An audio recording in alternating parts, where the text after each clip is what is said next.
Hello friends, welcome to love for plant. कई बार जब हम कोई बीज लगाते हैं, बीज लगाकर जब हमारा बीज तैयार हो जाता है, उसकी सीडलिंग तैयार हो जाती है, पौध हमारी तैयार हो जाती है, तो उस सीडलिंग को हम कैसे ट्रांसफ़र करें दूसरे गमले में। कई लोगों के मन में सवाल आता है कि हम उसका प्रॉपर राइट वे क्या हो कि हमारा जो प्लांट है वो अच्छा रहे और हैवी फ्लावरिंग करे।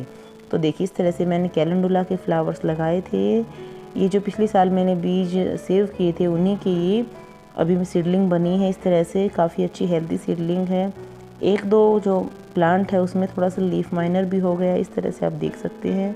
तो मैं उन्हें पॉट में ट्रांसफ़र करने से पहले ही जो हमारे इफ़ेक्ट वाले पत्ते हैं उन सबको रिमूव कर दूँगी। इस तरह से हो जाता है कई बार जो हमारे लीफी प्लांट्स रहते हैं, अभी लीफी प्लांट तो नहीं है ये, लेकिन इसके जो पत्ते हैं वो थोड़े से ज़्यादा ही लीफी तरह के पालक की तरह होते हैं।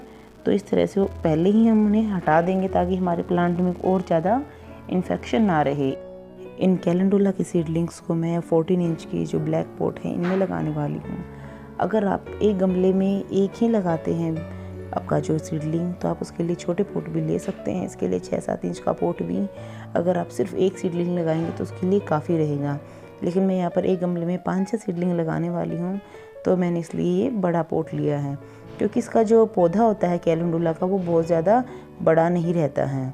तो सबसे पहली हमारी रिक्वायरमेंट रहती है जब हम कोई भी सीडलिंग लगाते हैं तो हमारा जो ड्रेनेज है वो प्रॉपर रहना चाहिए। तो मैंने काफ़ी सारे यहाँ पर ड्रेनेज होल भी कर लिए हैं इसमें, और उसके बाद में यहाँ पर बारी आती है उन ड्रेनेज होल को अच्छे से कवर करने की। यहाँ पर मैं नारियल के जो छोटे छोटे टुकड़े होते हैं उनको लिया है। आप चाहें तो मिट्टी के जो टूटे हुए दिए होते हैं या फिर गमले होते हैं आप उनको भी ले सकते हैं। ड्रेनेज होल कवर करना बहुत ज़्यादा इम्पोर्टेंट रहता है ताकि हमारी जो मिट्टी वगैरह है प्लांट की वो ना निकले हमारे गमले में से। इस तरह से जब भी हम कभी पानी डालें उसके बाद में यहाँ पे कोकोनट हस्क है वो लगा दूँगी ताकि जो हमारी मिट्टी है वो ड्रेनेज होल को कवर ना करे। इस तरह से आप इसकी बजाय सूखे पत्ते भी लगा सकते हैं यहाँ पर। अगर आप सूखे पत्ते नहीं लगाना चाहें तो कोकोनट हस्क भी लगा सकते हैं। इसके बाद एक मोस्ट इम्पोर्टेंट काम हो रहता है मेरे हर एक गमले में, वो मैं करती हूँ कि उस दिन का मैं किचन वेस्ट डाल देती हूँ। क्योंकि जब हमारा प्लांट सीडलिंग है वो बहुत छोटी है, जब सीडलिंग बड़ी होगी हमारी 1 से 1.5 महीने बाद वो फ्लावरिंग करेगी, तब तक जो ये किचन वेस्ट डाला है वो खाद में बदल जाएगा इस तरह से, और हमारा किचन वेस्ट भी साथ साथ मैनेज हो जाएगा। गमलों को अच्छी तरह से मिट्टी से भरने के बाद बारी आती है इसमें सीडलिंग लगाने की। हम सीडलिंग किसी भी चीज़ की लगा सकते हैं, किसी भी प्लांट की लगा सकते हैं, लेकिन मैं यहाँ पर आपको कैलेंडुला की जो सीडलिंग है वो लगाकर दिखाने वाली हूँ। इस तरह से हम उसको हल्के हाथों से निकाल लेंगे। हमने जिस भी पॉट में, प्लांटर में, डब्बे में हमने सीडलिंग लगाई हुई है या फिर सीडलिंग ट्रे में लगाई है तो वो बेस्ट रहती है सीडलिंग ट्रे में, ताकि उसके जो प्लांट रहते हैं वो अलग अलग करने में बहुत ही आसानी रहती है। इस तरह से जो कैलेंडुला की सीडलिंग है वो कुछ ज़्यादा ही नाजुक रहती है। जैसा कि मैंने आपको बताया, बिल्कुल पालक की तरह इसके पत्ते होते, एकदम सॉफ्ट स्टेम होती हैं। तो मैं बहुत ही ध्यान से इसकी सीडलिंग लगानी है। इस तरह से 1 बाय 1 करते हुए सीडलिंग लगा लेंगे। हमें जितनी भी जिस गमले में लगानी है, मैंने यहाँ पर 6-7 सीडलिंग लगाई हैं गमले में।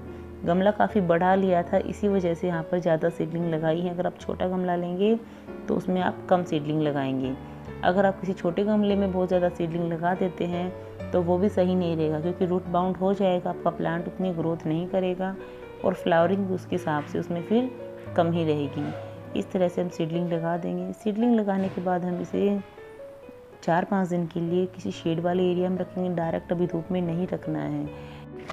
अगर अभी हम इसको डायरेक्ट धूप में रख देंगे तो हमारी जो सीडलिंग रहती हैं वो अभी थोड़ी कमज़ोर रहती हैं, उनकी ख़राब होने के चांसेस भी रहते हैं। इसलिए हम इसको 4-5 दिन किसी शेड वाले एरिया में रखेंगे। उसके बाद हम इसको धूप में रखेंगे और रेगुलर थोड़े थोड़े टाइम के बाद इसमें हम वाटरिंग करते रहेंगे। जैसे भी हमें हमारी मिट्टी ड्राई लगे हम उसमें वाटरिंग कर सकते हैं, और आप देखेंगे कि 1-1.5 महीने बाद आपका प्लांट काफ़ी मैच्योर होगा और काफ़ी अच्छी इसमें फ्लावरिंग भी होगी।